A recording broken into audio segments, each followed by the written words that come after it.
हाय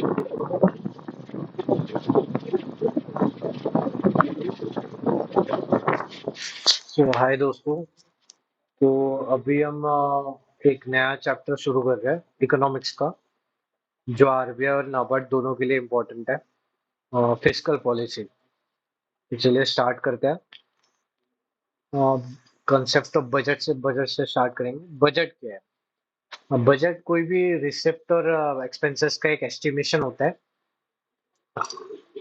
एक given period के लिए। जैसे हो गया एक साल या कुछ भी, 5 साल। कई कई कंट्रीज में 5 साल का भी बजट होता है एक ही टाइम पे।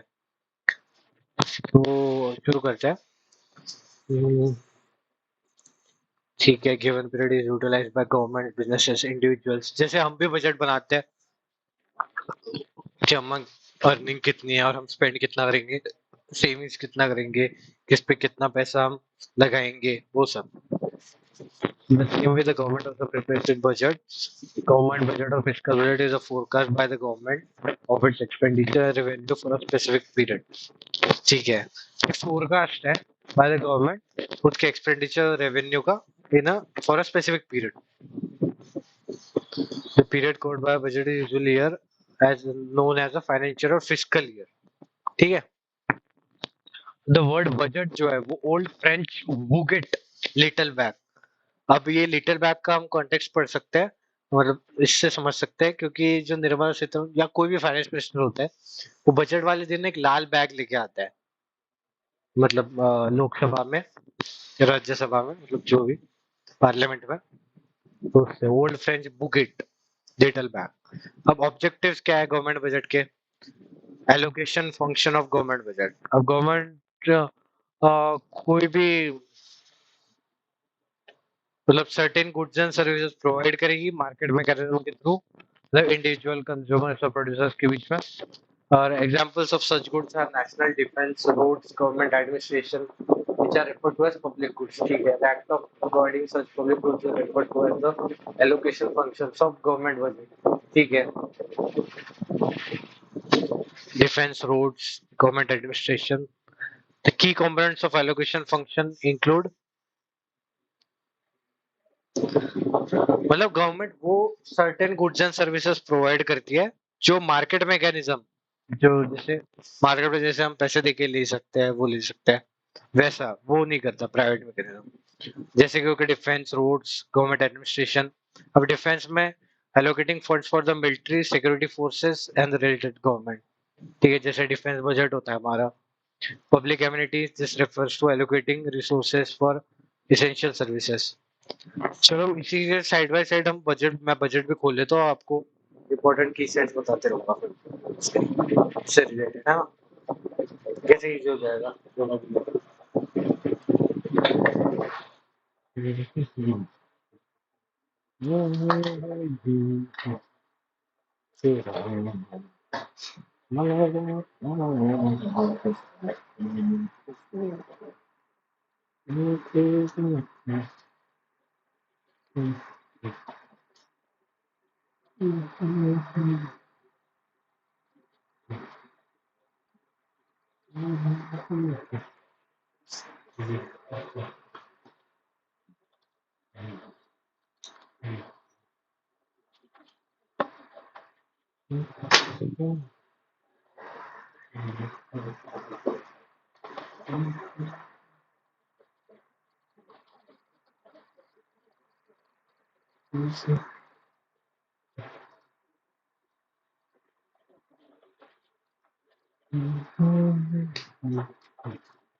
तो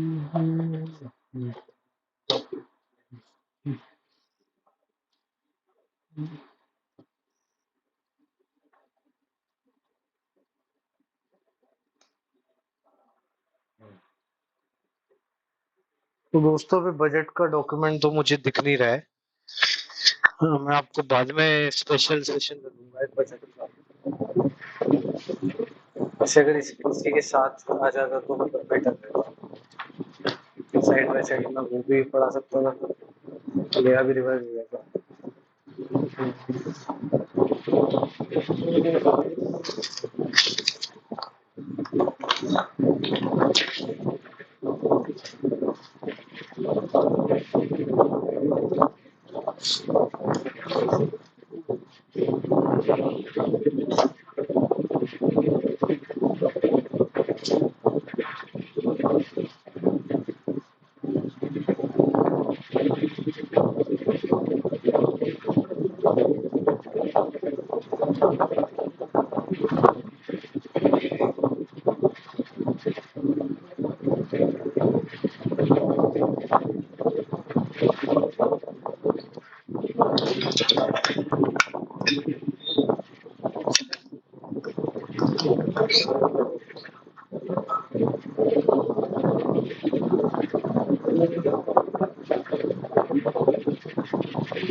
तो हम अब जो गवर्नमेंट बजट होता है वो आर्टिकल 112 के अंडर आता है।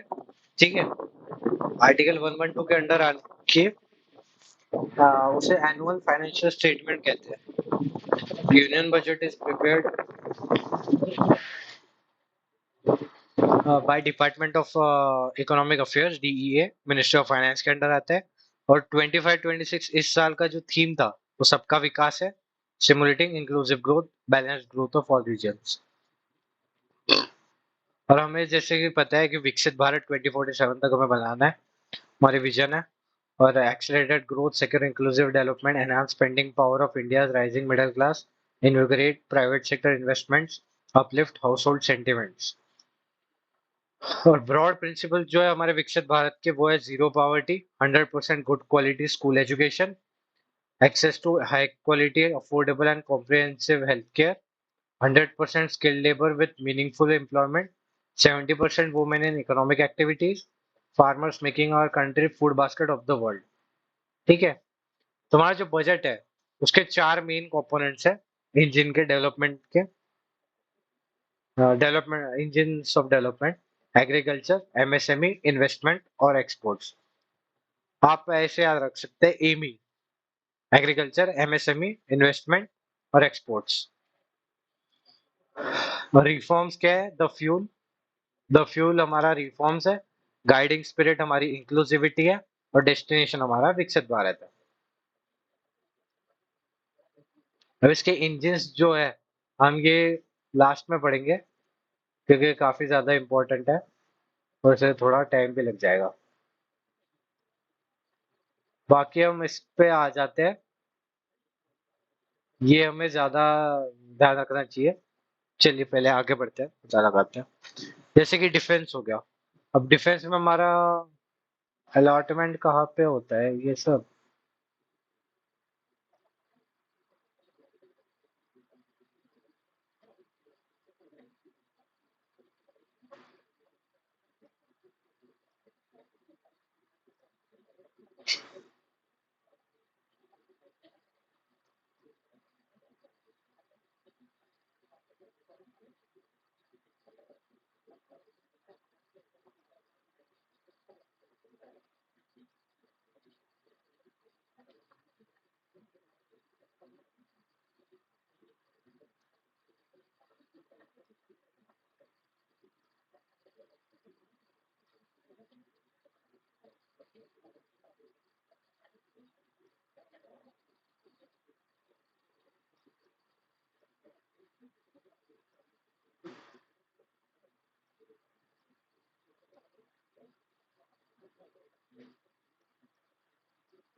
ठीक है, चलिए स्टार्ट करते हैं फिर अभी।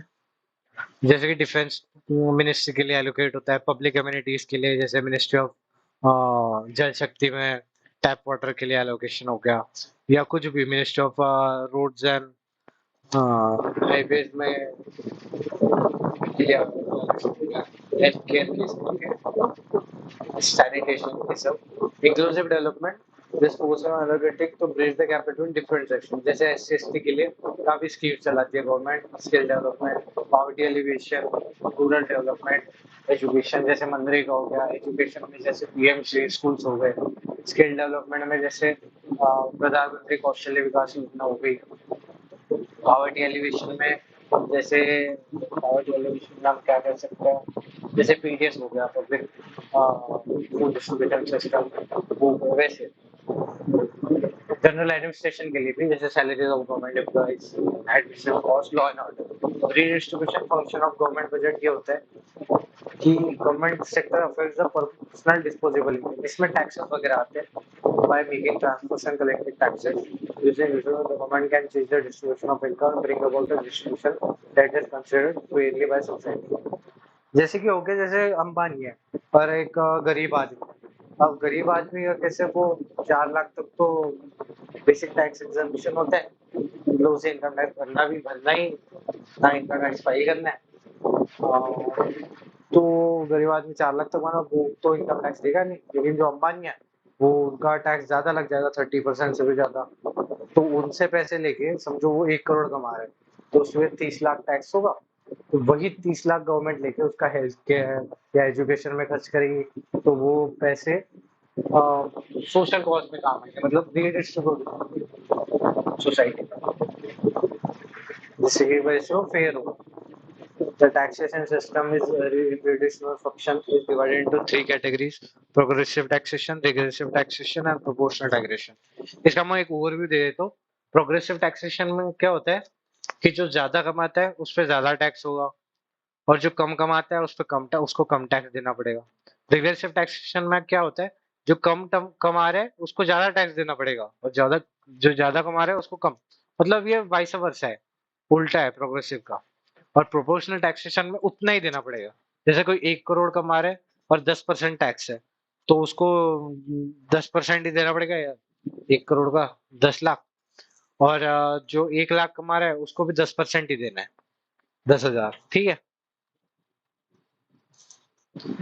तो ज्यादातर प्रोग्रेसिव टैक्सेशन यूज करना चाहिए, है ना, गवर्नमेंट्स ने ऑल ओवर द वर्ल्ड। और इंडिया में भी प्रोग्रेसिव टैक्सेशन है।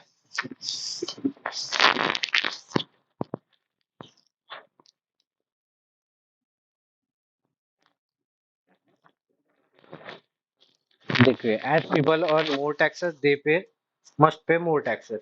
The burden of tax under progressive taxation is on the person who is earning more. In India, progressive taxation, proportional taxation वही होता है, उतना ही। रिग्रेसिव मतलब देखिए, फैमिली 80,000, 10,000, 100,000, $1 लाख कमा रही है, उसको 2% दे, किसी को 4%, मतलब वो 10,000 वाला कम कमा रहे उससे ज्यादा दे, 2,000 रुपए ले रहे।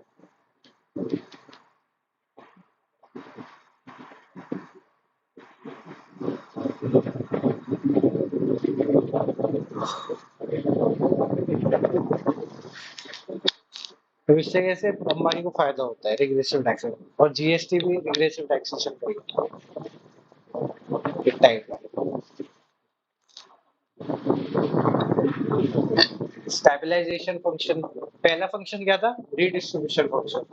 दूसरा क्या, दूसरा क्या था, नहीं दूसरा रीडिस्ट्रीब्यूशन था।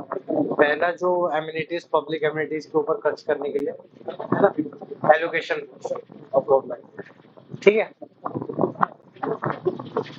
स्टेबलाइजेशन में क्या आता है कि जो भी इकोनॉमिक फ्लक्चुएशंस आती है इकोनॉमी में, जैसे कि कुछ भी हो गया, जैसे अभी टैरिफ का हो गया, तो सरकार क्या कह रही है हम थोड़ा ये कर लेंगे, फार्मर्स को दिक्कत नहीं होगी। तो इसका मतलब यही है वो स्टेबलाइज करेगी इकोनॉमी को, लोगों को ज्यादा ये मतलब फार्मर्स को ज्यादा यूएस टैरिफ का ज्यादा नुकसान नहीं होगा। Reduce the severity of economic fluctuations, stabilize the economy, and promote sustainable growth. This involves managing public expenditure and taxation to increase the level of aggregate demand and consequently the overall economic activity. The separation breaking the cycle of low demand by government intervention. अब अगर लो demand है तो government क्या कर सकती है? लो demand है तो गवर्नमेंट फिर रेपो रेट कम करा के आरबीआई से बात करके कमेटी बिठा के रेपो रेट कम कर सकती है एमपीसी में, है ना? मतलब गवर्नमेंट और आरबीआई साथ मिलके, ये कह रहा हूँ। वैसे तो एमपीसी बैठती है 3 आरबीआई के और 3 गवर्नमेंट के, तो आपको पता ही होगा। और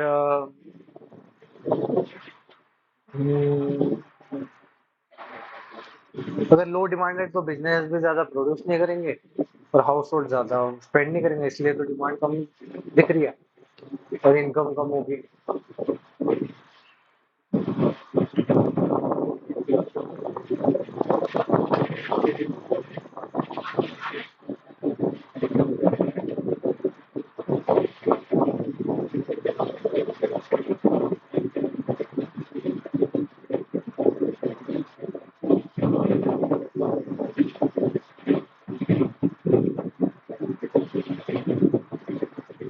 अब अगर डिमांड कम है तो गवर्नमेंट अपना एक्सपेंडिचर बढ़ा देगी, पब्लिक एक्सपेंडिचर, जैसे कि हेल्थ केयर हो गया, रोड्स हो गई या स्कूल्स बना रही है ना? तो उससे कैसे इकोनॉमी में पैसा जाएगा, लोगों के पास पैसा आएगा और उससे कैसे डिमांड बढ़ेगी, लोगों के पास पर्सनल डिस्पोजेबल इनकम उनकी बढ़ेगी। फिर अगर डिमांड बढ़ेगी तो प्रोडक्शन भी बढ़ाएंगे फिर बिजनेस वाले, क्योंकि उनको भी प्रॉफिट करना है एट द एंड, है ना? तो हायर डिमांड के चलते प्रोडक्शन बढ़ेगा, तो उससे क्या होगा, डोमिनो इफेक्ट होगा, उससे फिर वो उनको ज्यादा हायरिंग करनी पड़ेगी वर्कर्स की, लेबरर्स की, है ना? और अगर हाई डिमांड है तो गवर्नमेंट क्या करेगी, अगर हाई डिमांड होगा तो इन्फ्लेशन बढ़ जाएगा, तो डिमांड आए प्रोडक्शन उगता ही है, तो प्रोडक्शन मतलब उगते ही पेस पे नहीं है ना? इसलिए हाई डिमांड हो रखी है, तो इसलिए फिर इन्फ्लेशन बढ़ जाएगा, महंगाई बढ़ जाएगी, और महंगाई बढ़ने से फिर गवर्नमेंट पे प्रेशर आएगा, पॉलिटिकल प्रेशर भी आएगा, और इकोनॉमिक सेंस में भी ज्यादा इन्फ्लेशन अच्छा नहीं है इकोनॉमिकली, है ना? लोगों को थोड़ा ये रखने के लिए, खुश रखने के लिए फिर गवर्नमेंट अपना एक्सपेंडिचर रिड्यूस करेगी, पब्लिक एक्सपेंडिचर, और क्या करेगी, और रेस्ट्रिक्शंस भी लगा सकती है गवर्नमेंट।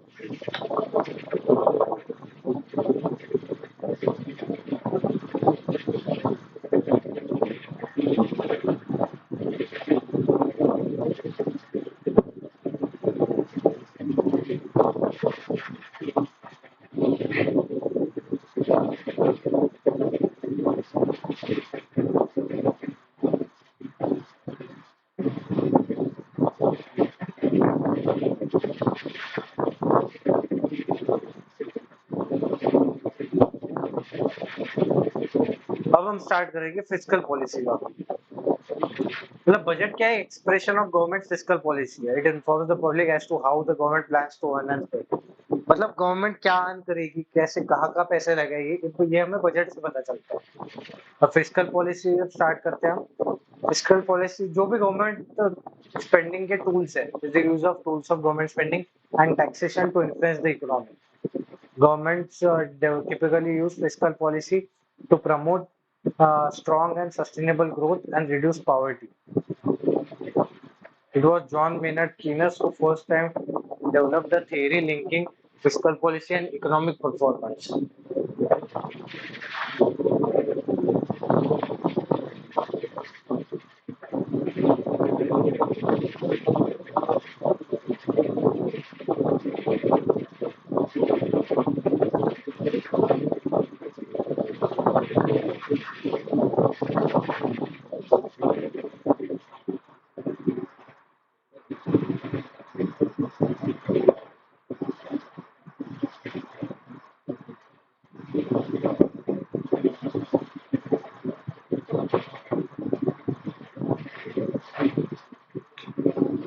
अब गवर्नमेंट का जो भी टूल्स है गवर्नमेंट स्पेंडिंग के और टैक्सेशन के, उसको कैसे यूज करना है वो फिस्कल पॉलिसी डिटरमाइन करता है। और सबसे पहले जॉन मेनर्ड केनेस ने सबसे पहले डेवलप की थी एक थियरी, थिंकिंग फिस्कल पॉलिसी और economic performance. Tools of fiscal policy, there are two key tools of the fiscal policy, taxation और गवर्नमेंट स्पेंडिंग।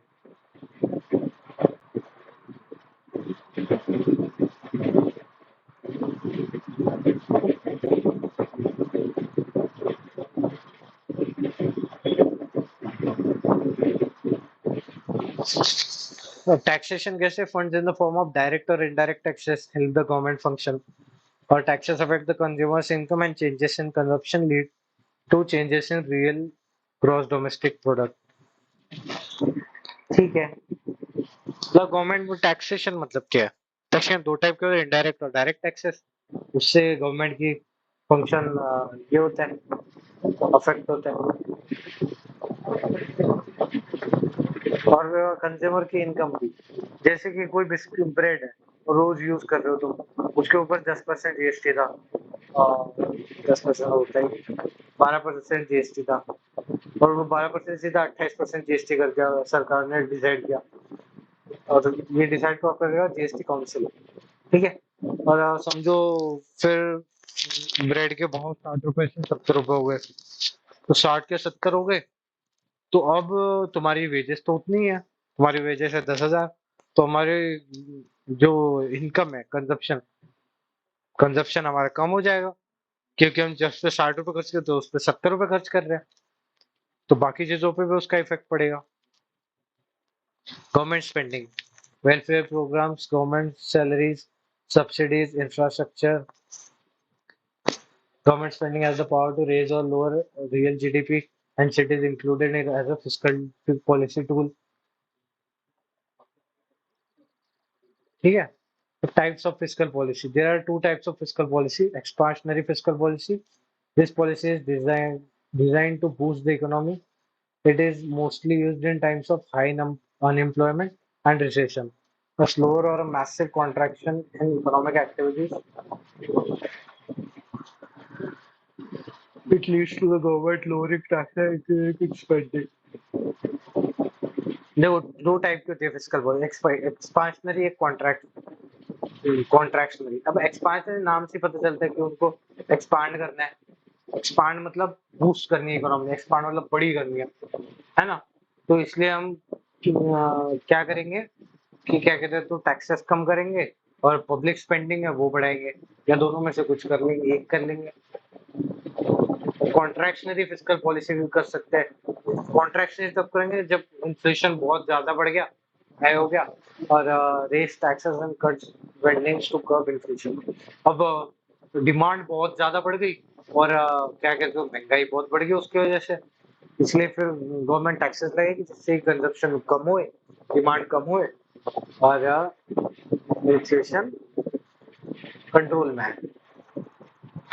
अब ऑब्जेक्टिव्स क्या है? टाइप्स पढ़ लिए हमने, टूल्स पढ़ लिए। Main objectives of fiscal policy, economic growth,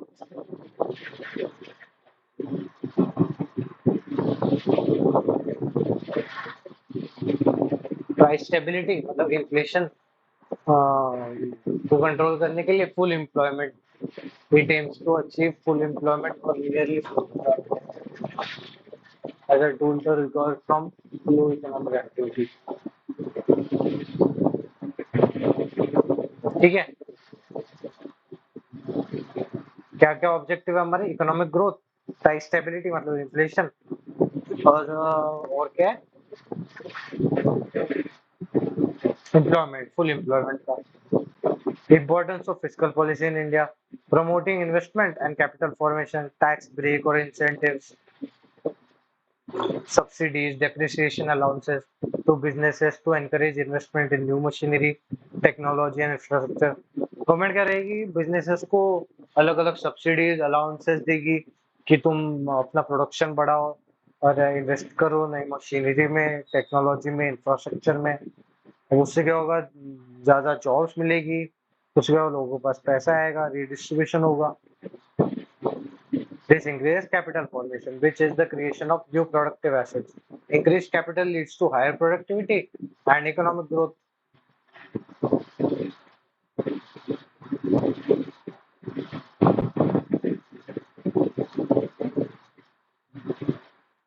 Resource mobilization करेगी. Taxes or cess. Taxes are the primary way governments raise revenue to fund their activities. Different tax structures can be used to achieve specific goals. Consumption tax raise revenue, while income tax can be used for resource mobilization.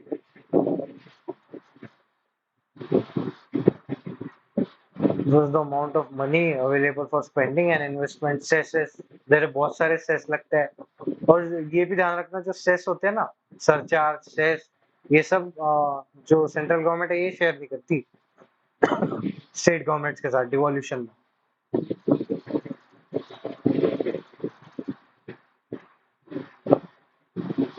वो cess जो होता है, cess बहुत type का, health cess हो गया, education cess हो गया. अब हेल्थ सेस जो है उसका पैसा जो है वो सेस के नाम का वो हेल्थ केयर में ही स्पेंड होगा. एजुकेशन सेस है, एजुकेशन सेस का जो पैसा फंड में कलेक्ट हुआ वो एजुकेशन के लिए यूज होगा, जैसे setting up schools, setting up new schools and improving the quality of education, ऐसे. मोर इक्विटेबल इनकम डिस्ट्रीब्यूशन, जैसे कि प्रोग्रेसिव टैक्सेशन,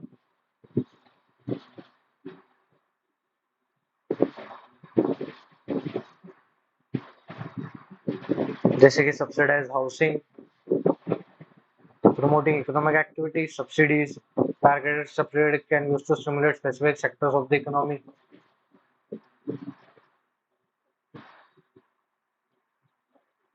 जैसे कि कोई समझो कोई सेक्टर है, जैसे कि अभी 50% टैरिफ आ गया ना यूएस का, तो अभी जैसे टेक्सटाइल सेक्टर है उसमें बहुत सारी जॉब्स है, क्योंकि टेक्सटाइल सेक्टर शायद मेरे हिसाब से थर्ड लार्जेस्ट एम्प्लॉयमेंट है, जनरेटर है.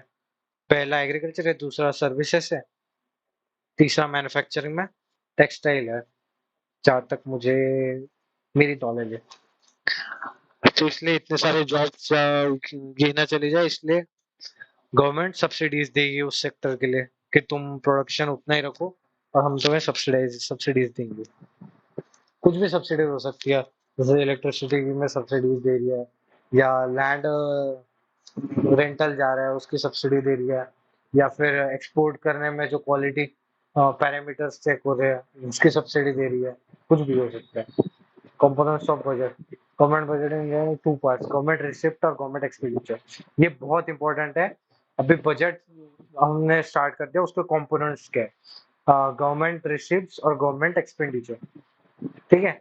रिसीट मतलब जो पैसा आ रहा है गवर्नमेंट के पास, एक्सपेंडिचर मतलब जो खर्च कर दिया. अब गवर्नमेंट रिसीप्ट में दो होती है, कैपिटल रिसिप्ट और रेवेन्यू रिसिप्ट. एक्सपेंडिचर में रेवेन्यू एक्सपेंडिचर, कैपिटल एक्सपेंडिचर. ठीक है.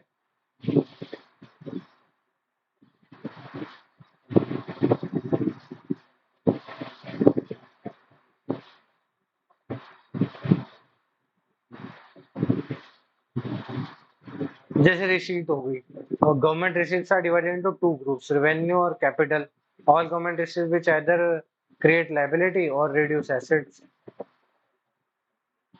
are treated as capital receipt, whereas receipt which neither create liability nor reduce assets of government are called revenue receipt. अब जो receipts होती है वो या तो liability create करेगी या assets reduce करेगी. कैपिटल रिसीट में अब क्या आ सकता है, जैसे कि डिसइन्वेस्टमेंट, जैसे कि कोई पीएसयू है, जैसे ओएनजीसी है, बहुत ज्यादा लॉस में, बीएसएनएल है बहुत ज्यादा लॉस में चल गई, उसको बेच दिया हमने जियो को 1000 करोड़ का. ठीक है. तो हमारे पास वो पैसा आ गया ना, लेकिन हमारा जो एसेट है वो तो रिड्यूस हो गया है ना. पीएसयू हमारा बिक गया, हमारा पीएसयू कम हो गया एक, तो इसलिए हम वो कैपिटल रिसीट में आ गए. और रेवेन्यू रिसीट में क्या होता है, neither create liability nor reduce asset. मतलब कोई हमारे लायबिलिटी नहीं है और एसेट भी हमारे कम नहीं करता. ठीक है. रेवेन्यू रिसीप्ट में क्या आ सकता है फिर? अब टैक्सेस, है ना? टैक्सेस आ सकते हैं।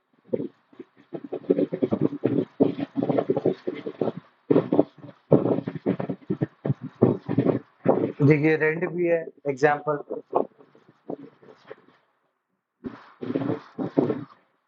रिकरिंग है ना? Revenue receipts which are recurring by nature are available for meeting all day-to-day expenses of a business concern are known as revenue receipts. Receipts are those receipts that do not lead to a claim of the government claim on the government. That is, government is not obligated to repay the money received as revenue receipt. They are therefore termed non-redeemable.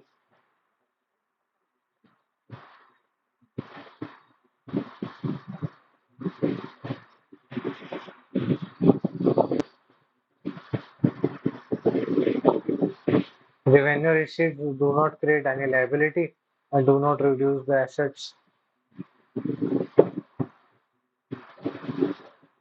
They are divided into tax and non-tax revenues.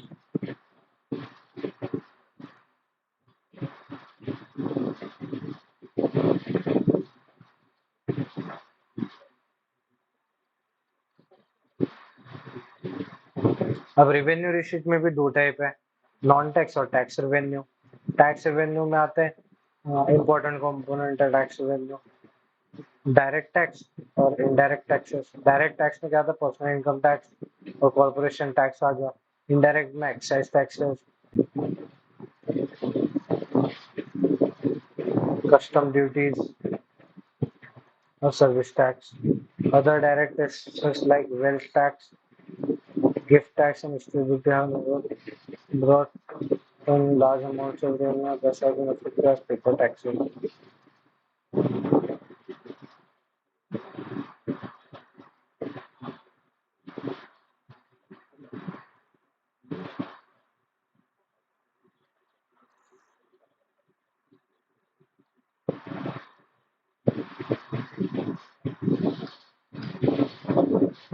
Non tax revenue में क्या आ गया? जैसे कोई PSU, उसका profits है, dividends है,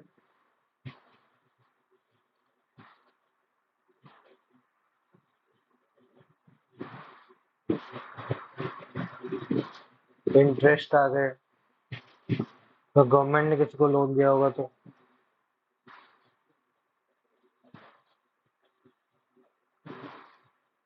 fees और penalties, fines, वो क्या इसमें आ गया नॉन टैक्स में? Fees, penalty, cash grant in ads,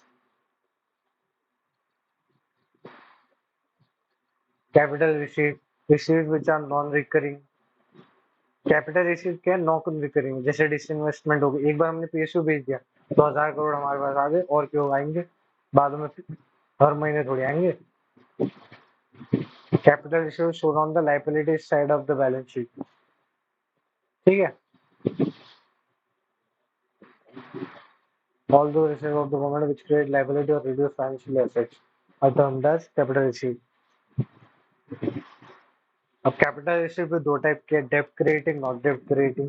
जो रेवेन्यू रिसीट थी वो दो टाइप की थी, tax revenue, non tax revenue, है ना? टैक्स में इनडायरेक्ट टैक्स, डायरेक्ट टैक्स, ठीक है? ये सब याद रखो।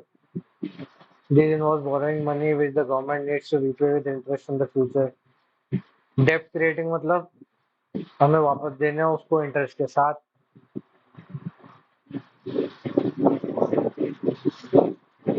जैसे कि कोई फॉरेन गवर्नमेंट से हमने लोन ले लिया, वो आ गया उसके अंडर।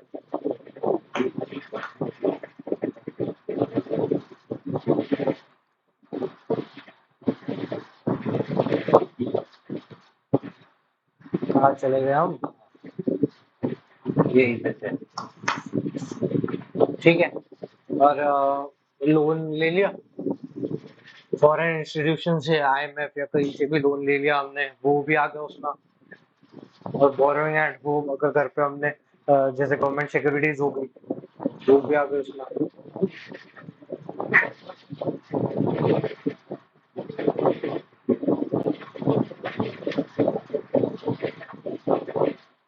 आरबीआई से कोई लोन लीजिए, वो आ गया।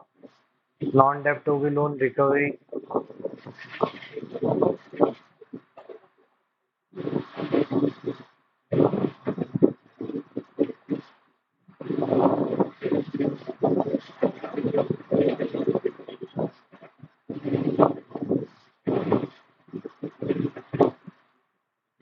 स्ट्रैटेजिक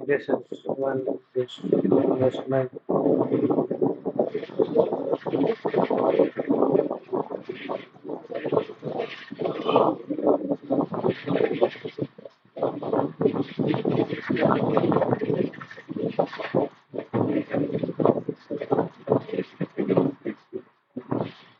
एक्सपेंडिचर अब दो टाइप का होता है, capital expenditure, revenue expenditure.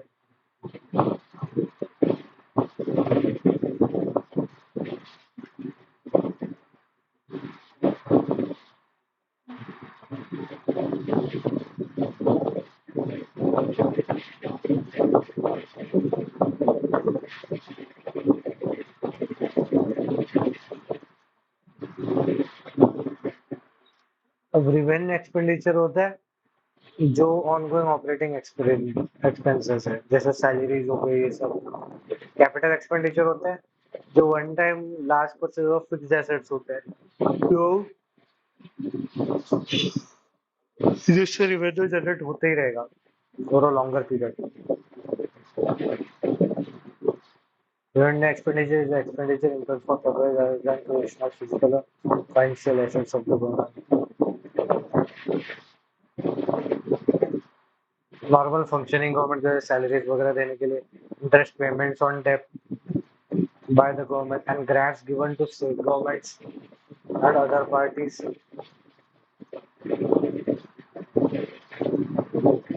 Examples of revenue expenditure are as follows.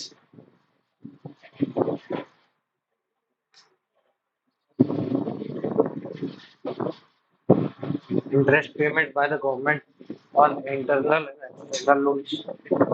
ये किस पे आ गया? कैपिटल रिसीव में, कैपिटल एक्सपेंडिचर में, नहीं, एक्सपेंडिचर में, रेवेन्यू एक्सपेंडिचर है ना, salary, subsidies, difference expenditure, law and order, capital expenditure, capex बोलते हैं इसे। Results in creation of physical or financial assets, reduction in liabilities. This includes expenditure on the acquisition of land, building, machinery, equipment, and investment.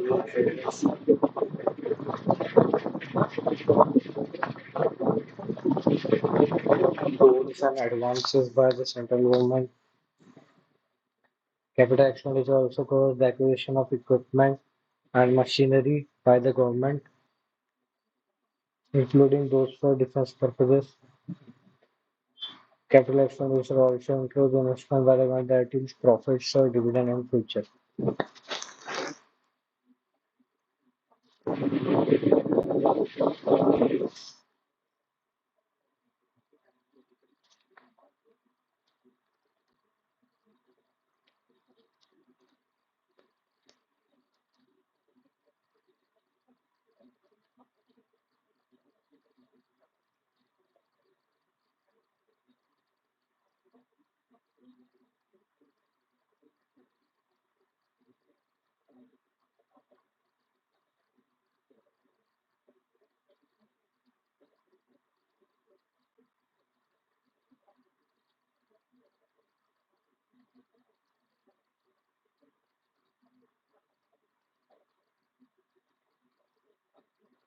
अब budget के भी types होते हैं, balance, surplus और deficit.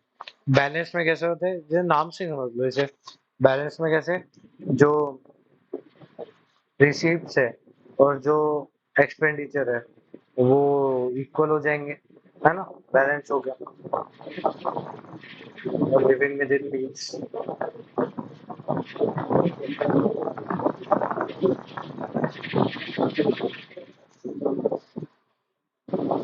Surplus budget में क्या होगा? Surplus budget में वो होगा कि गवर्नमेंट का रेवेन्यू ज्यादा है और एक्सपेंडिचर कम है, गवर्नमेंट के पास पैसा बच रहा है। डेफिसिट बजट क्या होगा कि जिसमें गवर्नमेंट के पास पैसा कम है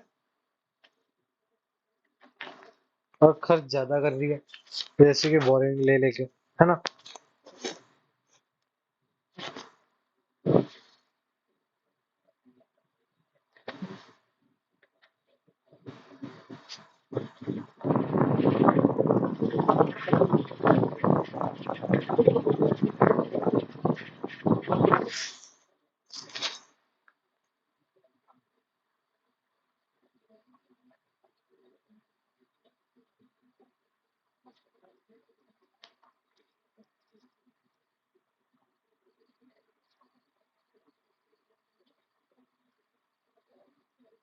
अब डेफिसिट बजट कब करेगी, जैसे कि डेवलपिंग कंट्रीज करेगी, है ना।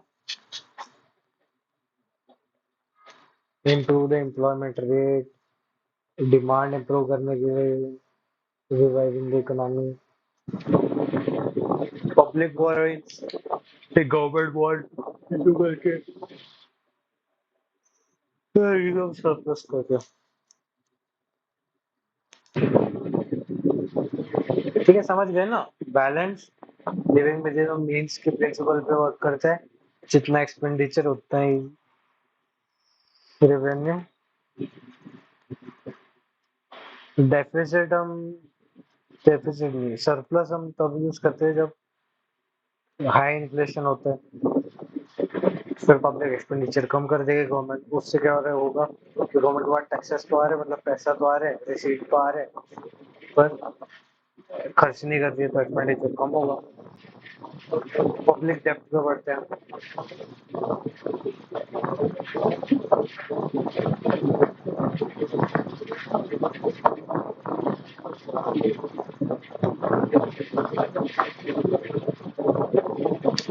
अब आर्टिकल 292 जो है वो सेंटर और स्टेट्स के बीच में ये करते हैं कि जो borrowing bye the government of India है, मतलब सेंट्रल गवर्नमेंट की बात कर रहे हैं, वो कंसोलिडेटेड फंड ऑफ इंडिया की सिक्योरिटी में वो बोरो कर सकती है।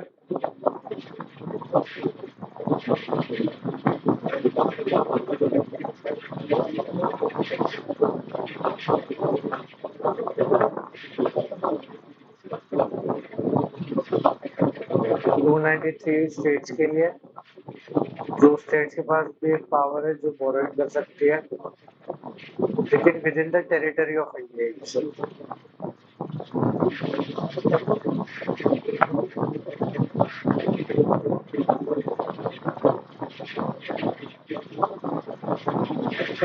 और जो कंसोलिडेटेड फंड ऑफ इंडिया वो 266 में आता है आर्टिकल, उसमें सारे रेवेन्यूज आते हैं जो भी गवर्नमेंट के, इनकम टैक्स हो गया, जीएसटी हो गया, मतलब डायरेक्ट टैक्स भी हो गया और इनडायरेक्ट टैक्सेस भी हो गए।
Article 292 central government borrowing, article 293 state government borrowing. Central government कहाँ से भी बोरो कर सकते हैं, विद इन इंडिया, बाहर अब्रॉड से भी, लेकिन जो स्टेट गवर्नमेंट है वो इंडिया के अंदर ही।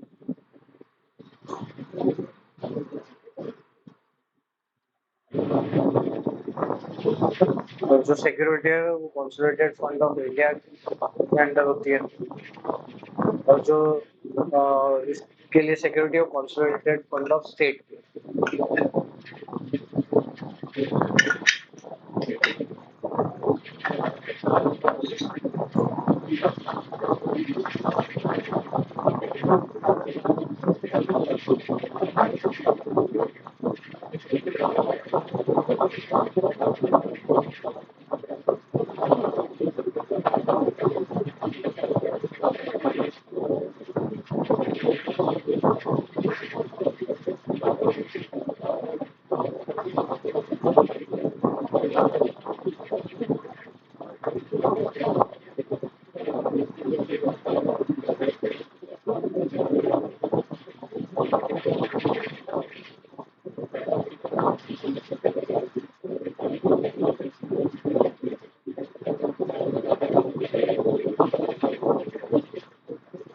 बोरोइंग लिमिट कोई लिमिट नहीं है सेंट्रल गवर्नमेंट के लिए, नहीं स्टेट गवर्नमेंट के लिए पार्लियामेंट लिमिट्स लगा सकती है, जैसे कि अभी करंटली 3% है ग्रॉस स्टेट डोमेस्टिक प्रोडक्ट के।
तो इंडिया के अंदर 3 कैटेगरी में सेंट्रल गवर्नमेंट की लाइबिलिटीज को हम क्लासिफाई कर सकते हैं, जैसे इंटरनल डेप्ट हो गया, एक्सटर्नल डेप्ट हो गया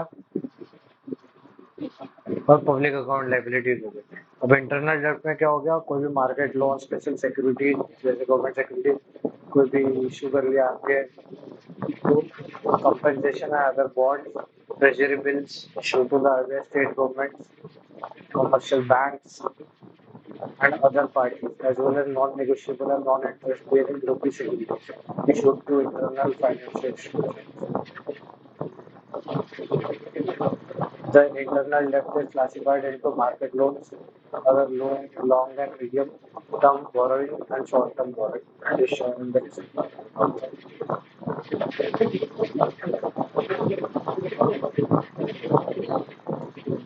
डेप्ट आगे वो किसमें आ गए हमारे कैपिटल रिसीट्स।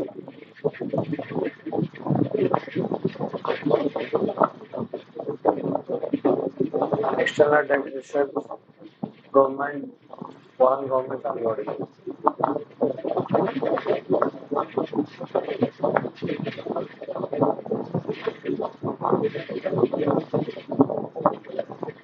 जो हमारा ज्यादातर लोन है वो यूएस डॉलर्स में होता है।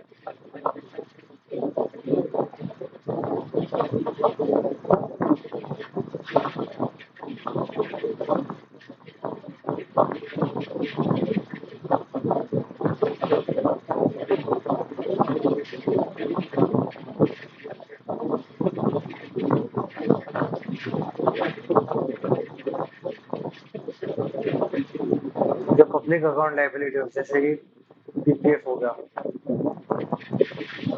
पब्लिक प्रोविडेंट फंड, और स्मॉल सेविंग स्कीम्स हो गई, उसमें से यूज नहीं कर सकते, तो जो बैंकर की तरह एक्ट करते हैं वो।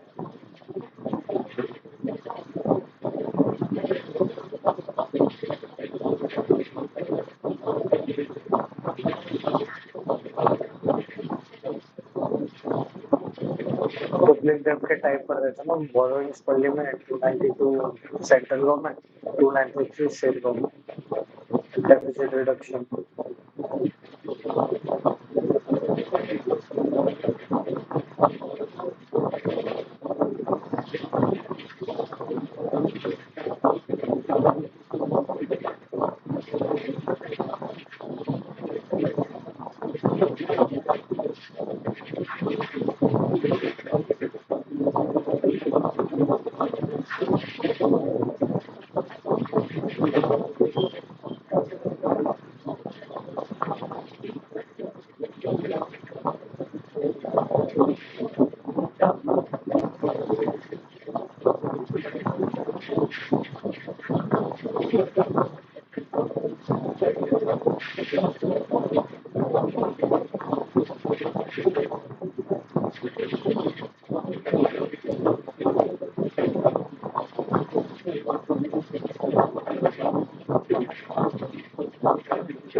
The Fiscal Responsibility and Budget Management Act FRBMA 2003 में लाया था. फिस्कल रिफॉर्म्स के लिए टर्निंग पॉइंट था. Institutional framework to pursue prudent fiscal policy. Where it aims to introduce transparency in India's fiscal management system. That's long-term objective is India to achieve fiscal stability and to give RBI flexibility in order to deal with inflation by committing the government to follow path of fiscal prudence. Government will not irrationally increase its spending for national inflation.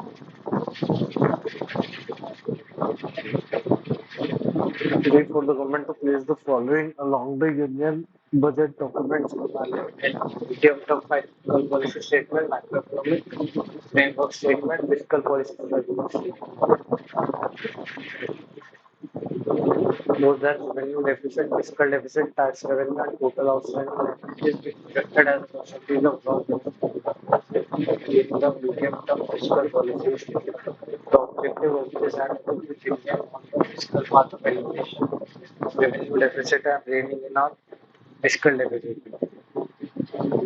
0.3%, 3%.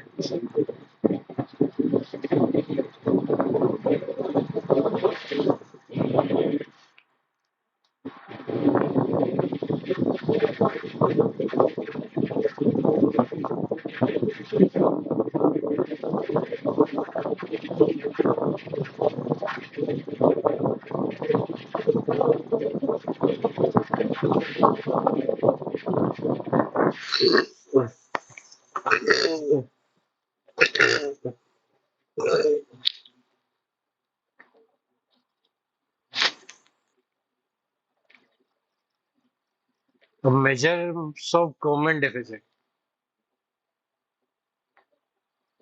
nature of transfer, means of financing debt. Revenue deficit, the difference between revenue expenditure and revenue receipt is known as revenue deficit. It shows the shortfall of government's current receipts over current expenditure. Revenue receipt or revenue expenditure. Revenue receipt क्या थे? जो recurring हो रहे थे, recurring आ रहे थे, जैसे कि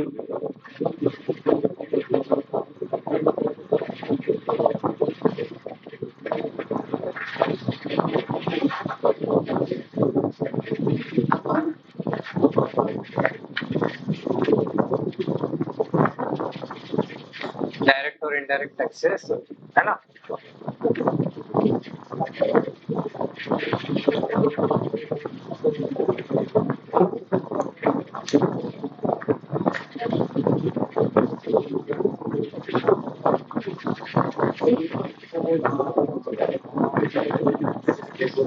रेवेन्यू रिसीट में क्या आता है? कहाँ पे गया रेवेन्यू रिसीट?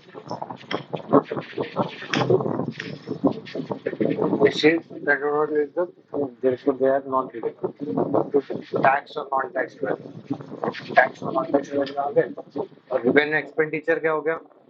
जो ऑनगोइंग एक्सपेंडिचर है, ऑपरेटिंग एक्सपेंडिचर, इंटरेस्ट हो गया, सब्सिडीज हो गया, डिफेंस पेंशन ग्रांट्स, ये हो गया।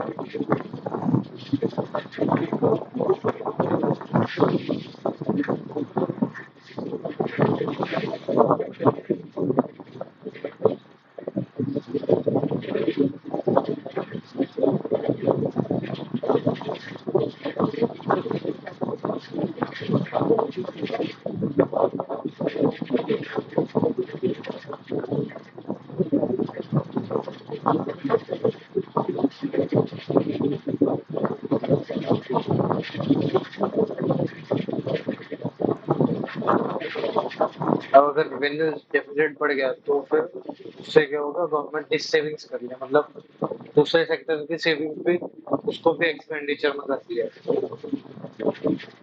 जिससे कि डेब्ट बढ़ रहा है और इंटरेस्ट लायबिलिटीज गवर्नमेंट के लिए बढ़ रही है। उससे क्या हो रहा है? आगे जाके उनको एक्सपेंडिचर कम करना पड़ेगा।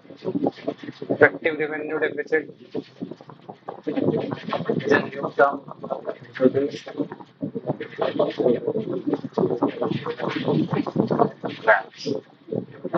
ठीक है। इफेक्टिव रेवेन्यू डेफिसिट वो होता है कि जो समझो मालदीव होता है, उसमें फ्लड आ गए, तो बांग्लादेश होगा और फ्लड आ गए, तो हमने उन्हें ग्रांट दे दिया, वो हमारा हो गया रेवेन्यू एक्सपेंडिचर, है ना?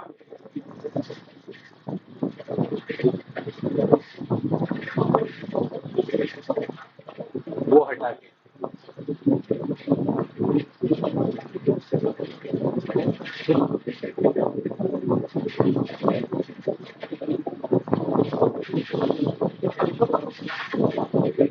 फिस्कल डेफिसिट क्या हो गया? गवर्नमेंट का total expenditure minus total receipt excluding boring, total expenditure minus total receipt excluding boring. Excluding boring मतलब क्या कहते हैं? तो मतलब जो गवर्नमेंट ने कमाया है इंडिया से, इंडिया से मतलब जो रेवेन्यू रिसीट ज्यादा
1991 के जो लिबरलाइजेशन रिफॉर्म्स हुए थे उसके बाद से फिस्कल डेफिसिट टारगेट होने लगे।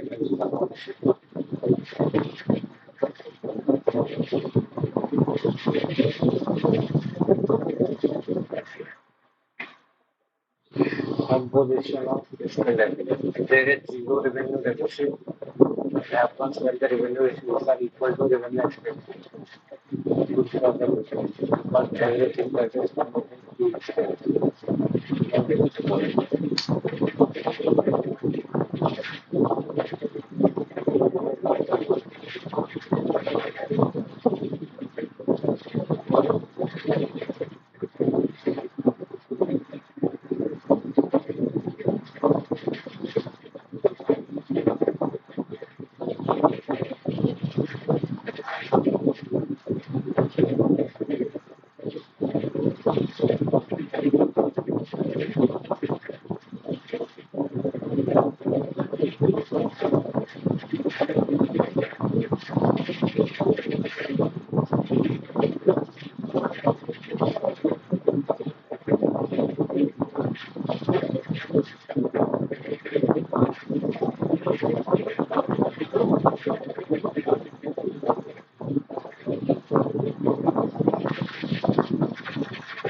fiscal deficit minus interest payments. Primary deficit equal to fiscal deficit minus net interest liabilities.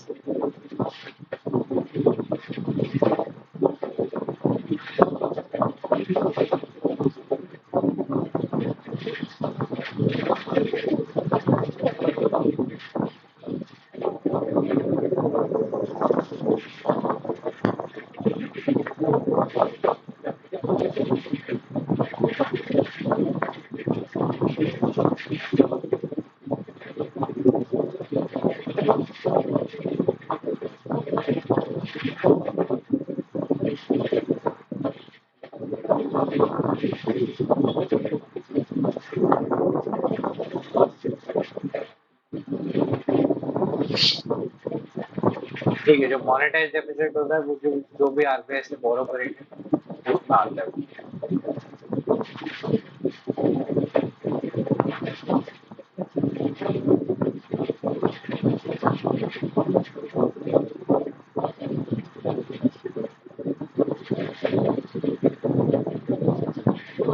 Deficit financing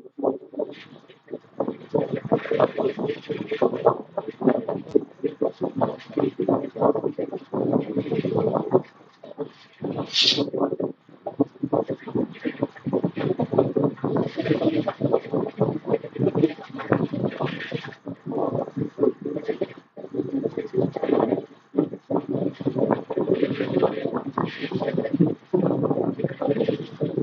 है, डेफिनेट फाइनेंसिंग वो होते हैं जैसा कि गवर्नमेंट को पहले से ही पता है कि हमारे जो खर्चे हैं वो हमारे जो इनकम है उससे ज्यादा होंगे, तो वो पहले से ही ऐसे प्लान बनाती है कि हम उससे फाइनेंसिंग कैसे करेंगे। तो उसके लिए क्या क्या हो सकता है, एक्सटर्नल एड सबसे बेस्ट है। जैसे कि यूएस ग्रांट दे रहा है, पैसे दे रहा है बिना इंटरेस्ट के, बिना कोई रिपेमेंट करना है उसका, सॉफ्ट लोन जैसे।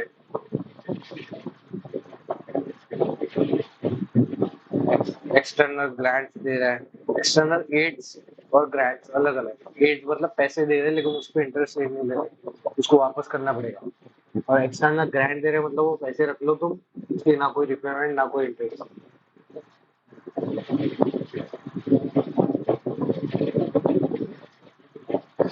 एक्सटर्नल बोरोइंग होती है, next best way to manage exposure with the connection data is now comparatively cheaper and long term. Internal borrowings come at a national.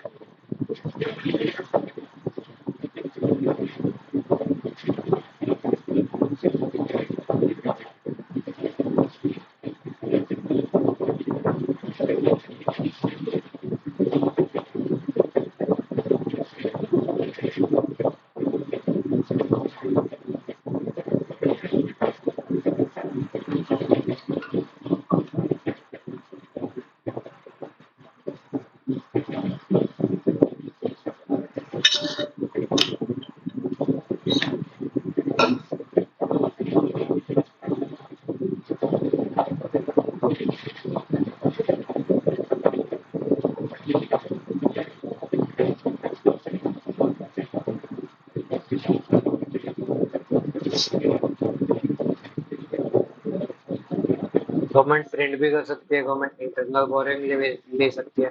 लेकिन इंटरनल बोरोइंग का ऐसे है, अगर गवर्नमेंट ज्यादा ही इंटरनल बोरोइंग ले तो कॉर्पोरेट सेक्टर और जो पब्लिक के पास पैसा है वो फिर पहले ही कम है, और अगर फिर वो उसमें डालेंगे, मतलब गवर्नमेंट की बोरोइंग के उसमें डालेंगे, गवर्नमेंट को पैसा लोन पे देंगे तो उनके पास और पैसा कम हो जाएगा स्पेंड करने के लिए, तो उससे डिमांड पे भी इफेक्ट हो सकता है, कंजप्शन पे। प्रिंट करना है सबसे लास्ट होता है, लास्ट रिसोर्ट होता है गवर्नमेंट के लिए, क्योंकि उसका कैसे डैमेजिंग इफेक्ट हो सकता है। प्रोपोर्शनली इन्फ्लेशन भी बढ़ता है और रेगुलर प्रेशर आता है गवर्नमेंट को कि सैलरी बढ़ाओ, गवर्नमेंट वेजेस बढ़ाओ। इसकी वजह से एक्सपेंडिचर गवर्नमेंट का बढ़ता है, तो उसकी वजह से उनको और ज्यादा पैसा खर्च करना पड़ता है, और पैसा ज्यादा प्रिंट करना पड़ता है, फिर वो साइकिल बन जाता है। और टाइप्स ऑफ बजट, तीन टाइप के बजट है, type zero based budgeting, gender budgeting, outcome and performance budget. Zero based budgeting, the idea of zero based budgeting first came to the privately owned organization of the USA by the 1960s. It was the US financial expert Peter Flip who proposed this idea of zero budgeting in 1960.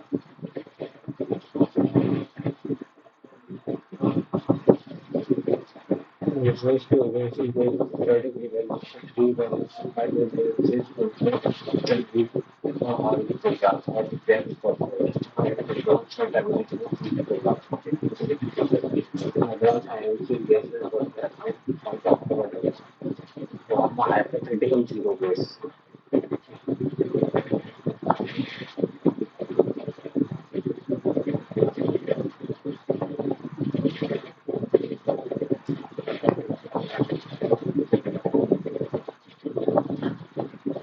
अब zero based budgeting क्या होता है?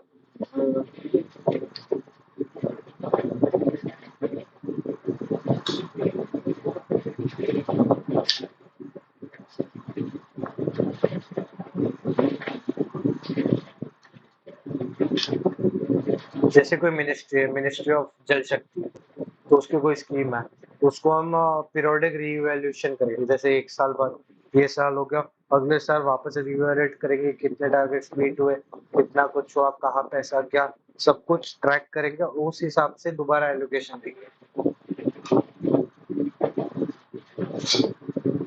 Gender budgeting allocates fund and responsibilities on the basis of gender.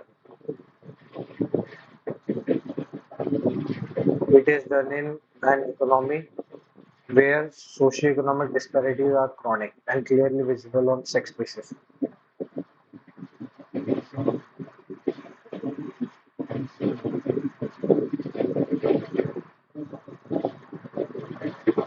Statement was first introduced in Budget 2005-2006.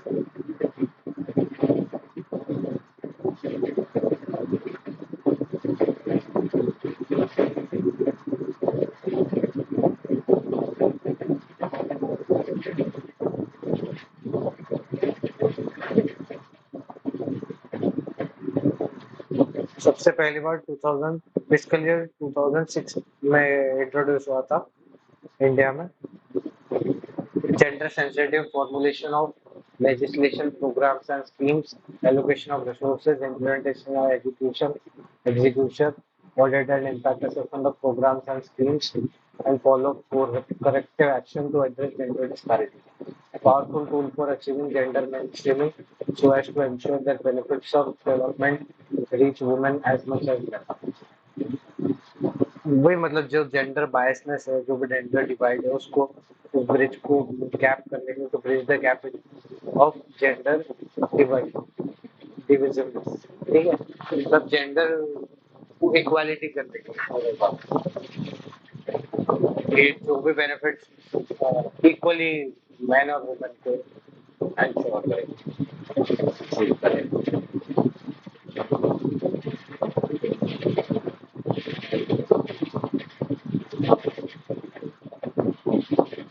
Gender disparities, outcome and performance budget, इसमें क्या होता है, result oriented budgeting, both go for quantitative as well as qualitative progress reports the performance of the government.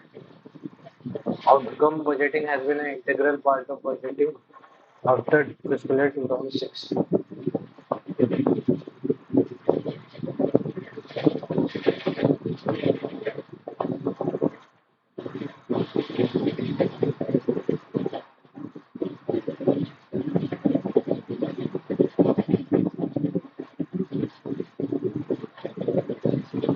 अच्छा, तो हमारा फिर zero, मैंने शायद गलत कर लिया, जीरो बेस्ड बजटिंग, और एक बार मैं दोबारा समझ लेता हूँ।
ठीक है, जैसे जीरो बेस्ड बजटिंग में हम कैसे बजटिंग स्टार्ट करते हैं जीरो से हर साल, और स्क्रैच से हम उसको एक्सपेंस को जस्टिफाई करेंगे। लेकिन आउटकम बेस्ड में जैसे कि एक्सपेक्टेड रिजल्ट्स है, जैसे समझो कौन सा था वो,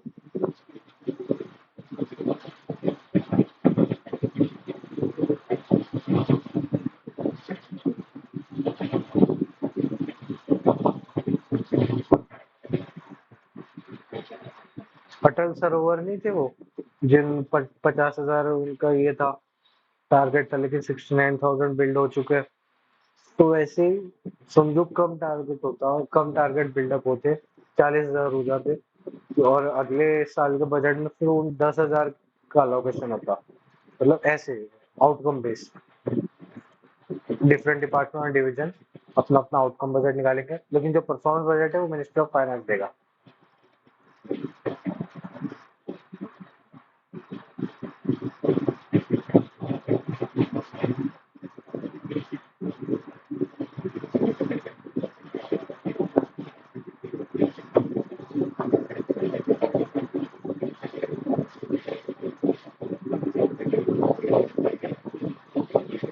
जीएसटी में पढ़ लेता थोड़ा।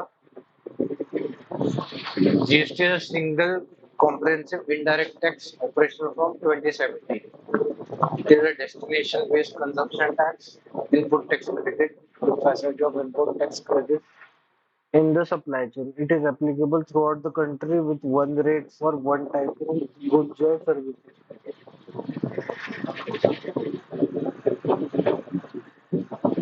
It has amalgamated a large number of central and state taxes and cesses, with a large number of tax on goods and services.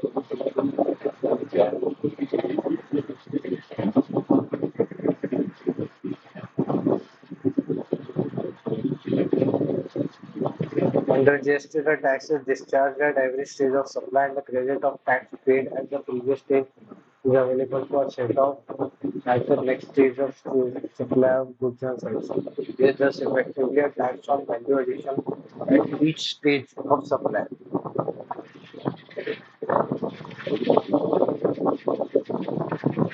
Output credit means at the time of paying tax on output, you can reduce the tax you have already paid on inputs and pay the balance amount.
हाँ मतलब देखो, जैसे समझो मैंने कोई सामान लिया 100 रुपए का, मेरा कोई फैक्ट्री है, मैंने 100 रुपए का कॉटन लिया जिसमें 5% जीएसटी लग रहा था, तो मैंने 105 रुपए उसे दे दिए फार्मर को, ठीक है।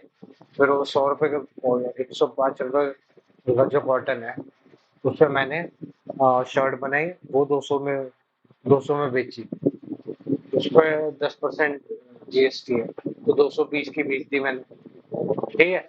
तो 220 की बेच दी जो मैंने, तो 20 रुपए में से मैं अपने पहले के 5 रुपए जो मैंने पे कर रखे थे फार्मर को, तो वो 20 में से 5 हटा के 15 रुपए टैक्स में और गवर्नमेंट को पे कर दिया, ठीक है।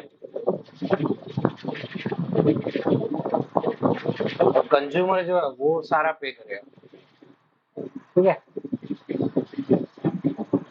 तो जीएसटी 3 टाइप के, सीजीएसटी, एचजीएसटी, आईजीएसटी।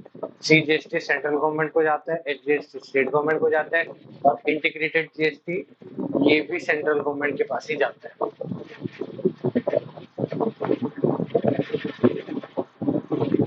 और ये लगता कहाँ पे, वो इंट्रा स्टेट है इंटर स्टेट है, इस पे डिपेंड करता है। अगर इंटर स्टेट है तो इंटीग्रेटेड जीएसटी लगेगा, और इंट्रा स्टेट है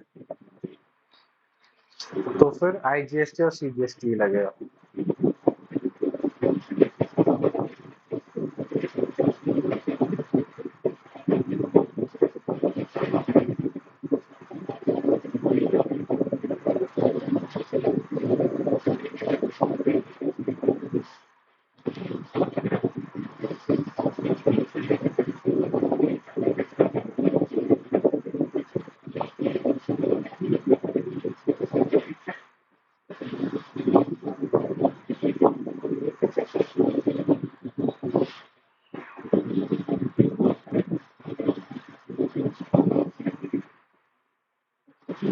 एचजीएसटी को स्टेट गवर्नमेंट गवर्न करेगा, सीजीएसटी को सेंट्रल गवर्नमेंट करेगा।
समझ गया?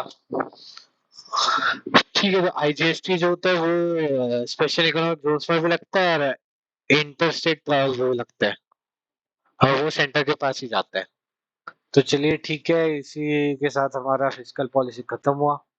मिलते हैं आपसे नेक्स्ट वीडियो में। चलिए बाय बाय।